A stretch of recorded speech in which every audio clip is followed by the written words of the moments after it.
But it's funny because we've sort of got these performer friends with us tonight, and Maurice and I were not really performers. It's not sort of our main job or anything like that. We both have day jobs. You know, it's not easy dressing up as a freak for a living. So I'm actually the CEO of HSBC. Yes, and it's one of those embarrassing jobs you don't always want to have to admit to doing. But Maurice and I, we job share it in the city. So we were working today, weren't we, darling? On a hot day like this, we had to go into the office. We work in a really horrible part of the world. You know, we're kind of quite jet-setty, but we work in a part of the world where there's constant paranoia on the streets. There's bloodshed. There are people literally stabbing each other in the backs. It's called Canary Wharf. And we were coming to our helicopter to get to Brighton this evening, and we went down an alley, as we're wont to do from time to time. And we found a man sitting there in a puddle of what I assume was urine, because it was very sunny today.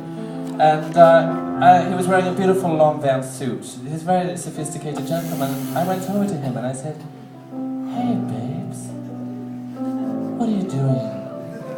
Sitting there in that beautiful long veil suit, a puddle of piss. What's your name?" And I don't honestly remember what his name was, ladies and gentlemen, because they all look the same, don't they, these people? But we'll call him Jeffrey. I said, "Hey, Jeffrey, what's wrong?" And he looked at me really imploringly. I don't know, sir, if you could just do that for me now. Perfect. And he said, "Oh, Mr. Bourgeois," because of course he knew my name. "Mr. Bourgeois, you'll never understand. You are the head of one of the biggest banks in the world, and I am but an out-of-work city gentleman." And I said to him, "Shh, shh, shh, shh, Jeffrey, I don't understand. I don't honestly give a shit. But what I'm going to do is I'm going to pull your story out of your heart and sing it to the ladies and gentlemen of the Warren on a Saturday night and make a bit of cash out of you. So ladies and gentlemen, if you don't mind, this is for Jeffrey. Thank you."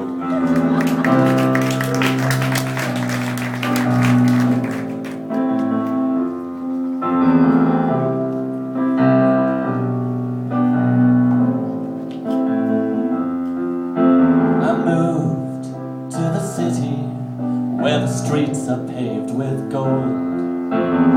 If you're bored of London, you're bored of life, I'm told. Where the boys and girls with their toys and pearls can all run young and free, neath the shadows from the towers of Lloyd's TSB.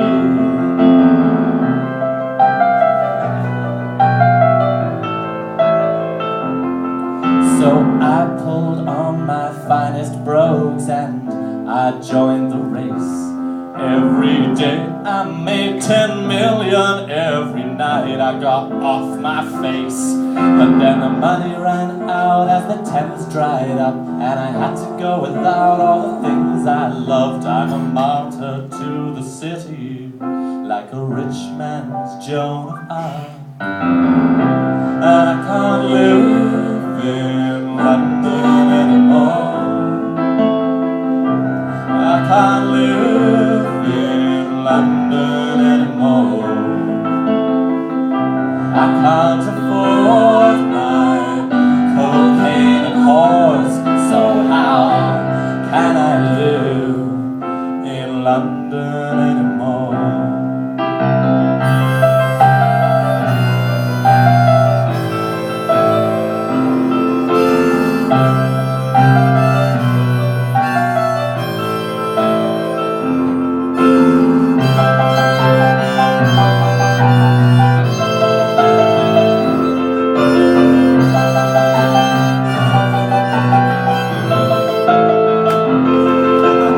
Doctor diagnosed me with a new depression, brought on by overspending and material obsession. And I don't know what I'll do with myself if I have to live on the national health. Oh, it just seems so insanely cruel to send my kids to a state school.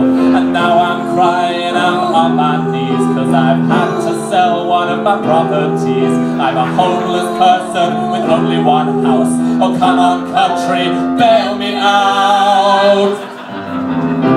And I can't live in London anymore. Oh, I can't live in London anymore. I wasn't made for being poor, so how can I live in London anymore? And I can't live in New York anymore. And I can't live in Dublin anymore. And I can't live